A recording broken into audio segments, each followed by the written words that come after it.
Hello guys, it's Kylie and welcome back to today's video. We are going to be going through the books that I have read in July.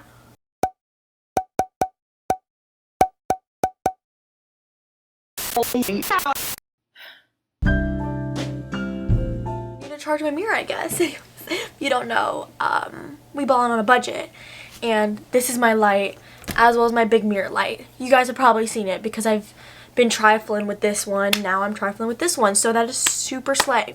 Anyways, everything right here on the Mac Daddy laid out for me so we can go through it. I'm in my Notion era again, guys, because I got a new computer, which video will be coming soon, don't you worry. Let me give you the specs. I read 11 books in total. 5 of those I would say are romance. Another 5 of those are magic, kind of fantasy, dystopian. The other one is like a horror, thriller, romance. I want to add up my average rating. If I can find a calculator. Guys, my average rating was a 3.6. That's crazy. I was going to say that this month was a pretty good reading month, but when I'm looking at the ratings, they're pretty average ratings. If you watch my video, you should go watch it. I had 6 books.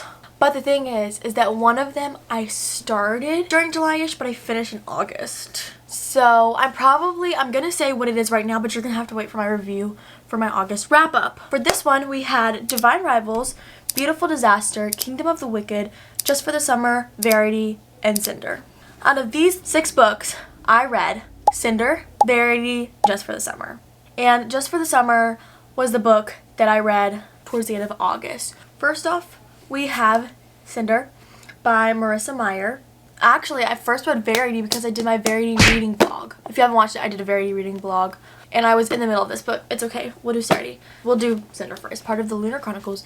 There's 4 books in here. Cinder, Scarlet, Crest, and Winter. And I gave this book a 3.75. But this is such an interesting type of book. It's kind of like a retelling of Cinderella, but in a way different version where it's a different world but with some of the same things that we have. But there's lunars, and then there's regular people, there's cyborgs, there's this disease that's going around that some people are catching, and then they die from it once they get to a certain stage. Spaceships, spacecrafts, there's, I forgot, teleport screens, I think that's what they're called. But it's so cool. And what I didn't know is that I thought that they were standalone, but they're not. They're interconnected. So you start off with Cinder. Scarlet, you get 2 more characters, but you're still following Cinder because of how this book ends. And then the next one you get 2 more characters, and then you're kind of following all the characters until like the ending. But let me tell you what it's about. I'm gonna read the back just because I get sidetracked on everything, but I will tell you my reviews and whatever after this. Humans and androids crowd the raciest streets of New Beijing. A deadly plague ravages the population. From space, a ruthless lunar people watch, waiting to make their move. No one knows that Earth's fate hinges on one girl. 16-year-old Cinder, a gifted mechanic, is a cyborg. She's a second-class citizen with a mysterious past and is reviled by her stepmother, but when her life becomes intertwined with the handsome Prince Kai's, she suddenly finds herself at the center of an intergalactic struggle and a forbidden attraction. Caught between duty and freedom, loyalty and betrayal, she must uncover secrets about her past in order to protect her world's future, because there's something unusual about Cinder, something that others would kill for. It's very interesting. I really enjoyed this book. I was hooked on it. I was like, oh my gosh, what's gonna happen next? Oh my gosh, what's gonna happen next? And I kept on reading and reading and reading. So for that, I love it. Like, it's kind of for younger people to read too. Like, it's literally scholastic. It's geared towards like middle schoolish, kind of going into high school. I did really enjoyed it. I was captivated by everything that happened. Was there some things that the characters did that irked me? Because, duh, they're not perfect. But I will say, I really enjoyed it, and I am gonna keep going on with the series. Next, from our TBR, we have Verity by Colleen Hoover. If you watch my video, you would know some of the things that happened in this book, and yeah, and my reactions, my feelings, so go watch it. But I gave this book a 4 stars, and let me tell you why before anybody comes after me. I was so captivated and entranced by this book that I read it in 3 hours. I binged read it. That has not happened in a while, where I literally sat down and kept reading because I could not put this book down because I wanted to know what's happening so good. And it's so psychologically and like ugh, but you want to keep reading it. Like, some things I was so grossed out about, but I wanted to keep reading it. And I was so entranced by it. And then also how it ends off is like so crazy to me, where there's no specific ending. Like, you don't know what's true and what's not true. Like, that's the crazy part about this book. Lowen Ashley is a struggling writer on the brink of financial ruin when she accepts a job offer of a lifetime. Jeremy Crawford, husband of best-selling author Verity Crawford, has hired Lowen to complete the remaining books in a successful series his injured wife is unable to finish. Lowen arrives at the Crawford house ready to sort through years of Verity's notes and outlines, hoping to find enough material to get her started. What Lowen doesn't expect to uncover in the chaotic office is an unfinished autobiography Verity never intended for anyone to read. Page after page of bone-chilling admissions, including Verity's recollection of the night her family was forever altered. Lowen decides to keep the manuscript hidden from Jeremy, knowing its contents could devastate the already grieving father. But as Lowen's feelings for Jeremy begin to intensify, she recognizes all the ways she can benefit if he were to read his wife's words. After all, no matter how devoted Jeremy is to his injured wife, a truth this horrifying would make it impossible for him to continue loving her. And then also, if you do read this and you go to the very first page and you read the first sentence, it already like kind of starts it off and you're like, what? So, let me read it to you. I hear the crack of his skull before the spattering of blood reaches me. What? Like, that's so crazy to start off a book with, but like so perfect for this book too, because it's a very crazy book. It's like, wow. Was it the best like thriller I've ever read? Yes and no, because I haven't read that much, but it was good enough to keep me going, and I kind of expected what to happen, but not really. Like, what fully happened, I was expecting, but some of the things that have happened, I was expecting. So she was a very interesting read, I'll tell you that right now. And then I'm just going to say we have Just for the Summer by Abby Jimenez. I'll tell you my rating, but I'm not going to review and do everything until later. This book, if you follow me on Goodreads, which you totally should, it'll be right here, and it'll be linked down below. I didn't rate this book for like a week. I did not put a rating out there. I didn't even put a rating in my Notion. I didn't even put a rating in my notes because I did not know what to rate this book. I had a review up. This was my first book that I've ever reviewed on Goodreads, and that's saying something. Because I didn't have a rating for this, I was like, I can't even like put into words. But I literally underlined stuff. Like, I underlined, bam! Oh my gosh, I can't even tell you. Abby Jimenez, I literally love her so much. Oh, here it is. You don't want to live somewhere. Like, find a forever home? Maybe one day. But so far I haven't found a home I want to stay at forever. Maybe home isn't a place. Maybe it's a person. I'm literally obsessed. Some of the quotes are just so good. And I can't even. Did I even tell you my rating? No, I never did. I went off on a tangent. So for this book, I was stuck on it for so long. I have it written down as a 4.99/5 stars. But it's a 5 stars on Goodreads because I rounded up. It's just, I was literally had so many emotions during this book. I was literally raging. I was like, and then I'll keep reading. And I'm like, you know, like, I was literally raging. Also, I totally forgot to say this, but look up trigger warnings for Verity. It's a very squeamish, like, book. And then Just for the Summer, look up some trigger warnings too, because this does deal with some heavy topics. And it's not just a cute rom-com.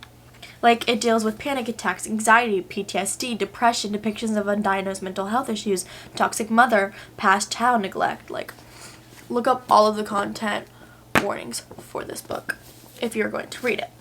Now, let's get started on every other book. So, the first book I read for the month of July was Dublin Inc. by Sienna Blake, and I gave that a 2.9. Yeah. So, the reason why I read this book was because I saw a quote on TikTok. Yeah, you know where this is going. And I was like, ooh, okay, that book sounds really interesting. Let me read it. And then I read it. And Dublin Inc. is a part of a series, but I'm not going to be continuing a series. And this one is about a tattoo artist. But the book was really like, it was giving like nothing. There's really no plot at all, except for the dude and the girl like beefing about like their attraction. Like, it was so weird. And then like you think it was gonna end, but then something happened and I'm like, what the freak is happening right now? And then like it ended. I can't even remember how it ended. I was like, what am I reading? Anyways, this is what it says. This is a synopsis. I can't really remember anything except for like parts that are like Okay. Grumpy bad boy tattoo artist Connor Mac Hall doesn't trust anyone, least of all the new juvie apprenticing at his beloved Dublin Inc. as a part of her probation. She's way too pretty and way too young. Coming from a broken home, Arnia, it's Irish. Okay, I don't know. Ornia has had to grow up faster than most girls. She doesn't need anyone telling her what to do, least of all Connor, her way, very hot, very muscle, very tattooed, and very rude boss, who obviously hates her. But Ornia's troubles reminds Connor too much of his dark past. He becomes obsessed with keeping her safe, keeping her protected even from him, especially from him. Soon sparks and insults turn into broken rules and forbidden moments until one final mistake seals their fate. It was just like, I don't know. It was a fun read, I guess, but it just didn't hold much anything at all. Like, it wasn't very good. Like, the literature wasn't that good, and it was just kind of like a stupid little book, like, for a palate cleanser, but it wasn't really like a good palate cleanser at all. Like, it was just weird. I don't know. The next book I read was Along for the Ride by Sarah Dessen, and I give this a 3.78 stars, and this I have been wanting to read for so long so I could watch the movie because it is on Netflix. And hello guys, I read the books before I watch the movies. Yes, I do. It was a cute little summer romance, and I had the audiobook for it. So I was like, oh, let me listen to it and like feel the summerness happening while reading a summer book. And I very much so enjoyed it. I went in thinking there was like really heavily like romance and stuff. And yes, it is a romance, but it was also about our main character, Auden, like kind of finding herself and what interests her and what she really likes to do, because basically her whole life she has been just doing school, doing the best she can in school because her mother's a professor and her mother was really hard on her. So she hasn't really had any friends, she hasn't hung out, she hasn't done fun activities. So to get away from her mom, she spends the summer at her dad's house.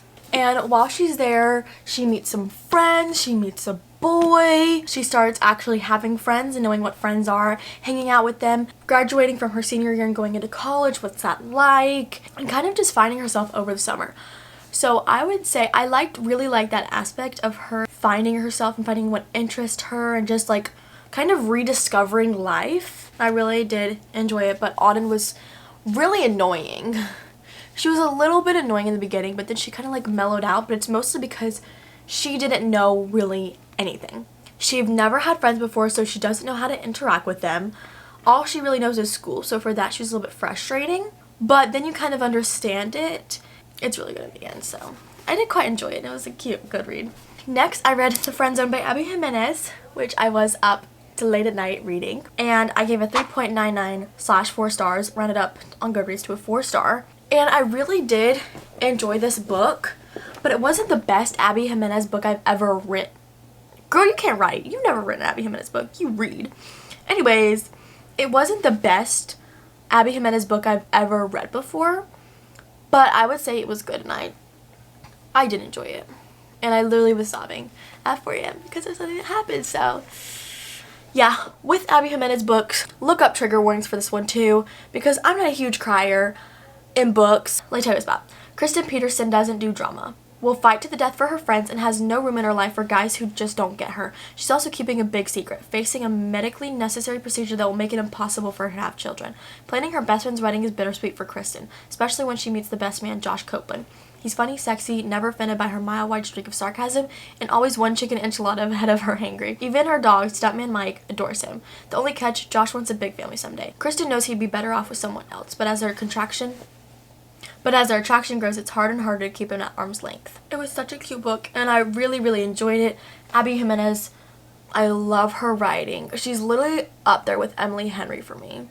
And Lauren Asher. I've read every single Lauren Asher book, and I have 2 of them signed. I love my girls. So I'm currently trying to read Abby Jimenez's backlist, as you can probably tell. Ugh. I'm like thinking of all the emotions that I had with this book, and I just want to cry. It was a really good book, but it just didn't have that spark that her other ones do. But if you are starting out with her, I think this was her first series that she's ever written, so it would 100% make sense that as you go, you grow. But if you're starting out with her, read this first series, which is the Friend Zone series, and then go into the Part of Your World series. Next book I read was Out on a Limb by Hannah Bonham Young, and I gave this a 4.2.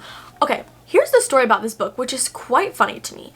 I read this book on Kindle because all of her books were on Kindle, okay?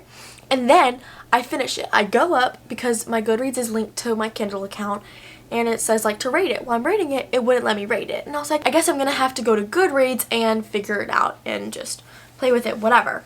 Hold on, I need some frosted coffee. So good. So then I go to search up the book on Kindle. It's not on Kindle anymore. None of her books are on Kindle anymore. So I literally read this book just in time for it to be off of Kindle. So I feel like I read it at like the perfect time. But let me tell you about this book. Winifred Wynne McNulty has always been wildly independent, not one to be coddled for her limb difference. Wynne has spent most of her life trying to prove that she can do it all on her own, and with some minor adjustments, she's done just fine. That is until she has a one-night stand with the incredibly charming Beau, a perfect stranger, and that one night changes everything. While Beau is surprisingly elated to step up to the plate, Wynne finds herself unsure of whether she can handle this new challenge on her own or if she'll need a helping hand. Together, Wynne and Beau decide to get to know one another as friends and nothing more. But as they both should know by now, life rarely goes according to plan. And I will say, this book was really good and I really enjoyed it, and it was so cute and I just love it so much. And I love Wynne and Beau. They're so cute. Love them together. But there was a minor trope in here. I don't know if it's a minor trope. It might be like one of the bigger tropes that happen in here. And it does say it on the Goodreads thing, but I'm not going to say it on here. If you want to know what it is, go to Goodreads or read it. But it is so cute. And I loved it. And it wasn't that bad. And I don't hate the trope at all. Like, if it's done properly. If it's done right. If it's not done right and it's just there as like a conflict, no. But this wasn't done as a conflict, which I really, really loved. And this was my first Hannah Bonham Young book, and I will 100% be reading more. And it was just so cute. The writing was good. Wynne was a little bit like cringe or whatever, but also you have to understand the circumstances that she was in and everything like that. If you have watched my reading wrap-up videos for a while and you've seen all of them from the past, you guys know an author that I'm trying to read her full-on backlist for is C.N. Crawford. One of her books I discovered on Kindle like maybe a year and a half ago, 2 years, a year, somewhere around there. And then I was obsessed with her writing and the fantasy that she does, because she's mostly a fantasy writer. I was obsessed with it and I binged her books, and I'm still binging them. Her writing isn't like the best writing ever. She doesn't use big words. Her writing is so easily read that I could read it so fast, and it's just so easy to read. I love. So this time I read the Shadows and Flame series, which is Infernal Magic, Nocturnal Magic, Primeval Magic, and Eternal Magic. I all read in July. And I gave Infernal Magic a 3.2, Nocturnal Magic a 3.99, Primeval Magic 3.35, and Eternal Magic 3.45. I'm going to tell you about the first book, but you guys know it's in a series. It's connected. So you read the second one after the first one. So I won't be saying anything about the second, third, or fourth books, because then it will spoil everything. So the first book, she's forgotten her past. Too bad her past won't return the favor. Ursula can't remember a single thing from before 3 years ago, so she has to keep her life simple. All she wants is to earn enough money from rent and maybe a bit left over for a new pair of boots. But on her 18th birthday, all hell breaks loose. Quite literally, when a hellhound shifter shows up in her kitchen. Kester's lethally gorgeous, and he comes with a terrifying message. Ursula owes her soul to a demon. No one seems to care that she doesn't remember striking that deal. Thrust in the middle of a demonic war, Ursula fights her way across New York and through the Fey realm to survive. Along the way, she must reclaim her magic knowledge and her long-forgotten skills with a blade if she wants to escape eternal damnation. So basically, in all of her books, there's a Fey realm, and then there's like New York, the state, and there's also like London. In one of her other series I read, they were in London. Like, it's kind of all connected-ish, but not really. Sometimes there's like a different Fey realm, or they're at a different place. This one is kind of different, I would say, but it kind of follows the same pattern as the other books. This one I really did enjoy. I really did enjoy the series, and it was such a good book. The fantasy in these books are not hard to read at all. The world building isn't really hard to read at all. There's not much difference because it's the same thing. But I think she does a really good job, and it's not like you don't have to put on your thinking caps to lock in and read the books. Like, they're totally fine, which is something I love about C.N. Crawford. Is this my favorite series? No, it's not, but it was good, and I didn't hate it. and I did enjoy reading it. It was just a cute little book to kind of get me out of like a book slump, I would say, because it's so easy to read, but also it keeps me captivated because they're in a different realm and stuff. And there's fighting going on, training, and it's just so interesting. Last book is Consider Me by Becca Mack, which I gave a 3.99. I read this on Kindle, and I'm probably going to keep reading the series. No, actually, I literally am in this middle of the second book of the series, but I don't know how I'm feeling about it. Like, it's good. I just wish that what's happening in the situation, like, isn't happening how it's happening. I wish it was in a different way. So I saw this book on TikTok, and then some of my favorite YouTubers were talking about the series in the book, and I was like, okay, and it's been on my list for a while, so I was like, oh, let me read it this time. For Shot at Love, he'll do whatever it takes. Carter Beckett is the NHL's best player, both on and off the ice. His career is at its peak. His friends are performing better than ever, and there's no shortage of women to spend the night with. What more could he want? Olivia Parker isn't new to professional hockey players, thanks to her best friend's boyfriend, but she has no interest in dating one herself. No matter how hot he is. And anyway, she loves working as a teacher and hanging out with her best friend, drama-free. Why would she want to spend her time stroking the ego of an arrogant athlete? But once Carter meets Olivia, he can't think of anything else. Too bad for him, Olivia is hell-bent on keeping him at arm's length with no intention of giving into his charm. Perhaps it's time for Carter to up his game. After all, nobody said he had to play fair. Sparks will fly as Carter does whatever it takes for Olivia to consider him. This was such a cute book. Carter Beckett is like, he's such a cute little book boyfriend. He's so cute. And I love, like, his character development was huge in this book. If you can read that, he's known for being a player, whatever, but he wants to change for Olivia. And I think that was so cute. And then Olivia was like, you know, she's kind of scared of its side, which, who wouldn't be? One of my alarms is going off for work. That scared me. Anyways, I really enjoyed the book. It was cute. The writing wasn't horrible. It was easy to read, and I didn't really have any, like, bad things to say about it, but some things that were, like, annoying to me, I would say, but that just happens. Those are all the books that I read in the month of July. I don't know if August is gonna have a lot of books, or if I might combine August and September, since I have started work again and I will be starting school, so that means I'm not gonna have a lot of time for reading. That is all for today's video. I hope you guys enjoyed it. Comment down below any other videos you want to see from me, and comment down below any books that you read last month, or comment down below if you've read any books that I've read. Also, subscribe down below and click that notification bell to be notified every single time I post a video, because I bet you don't want to miss it. And I have so many links down below. I have all my social medias which are on the screen, as well as linked down below. I have my Goodreads link down below so you can follow it. I have an Amazon list which has technology, face stuff. It has all of the books that I've read. So most of these books, if you did want to buy these books, are going to be on that list. So you can order them. And give this video, I do that every single time, give this video a big thumbs up if you enjoyed it and you like book content, or you want to see more wrap-ups. And I think that's it. I'll see you guys next time. Bye.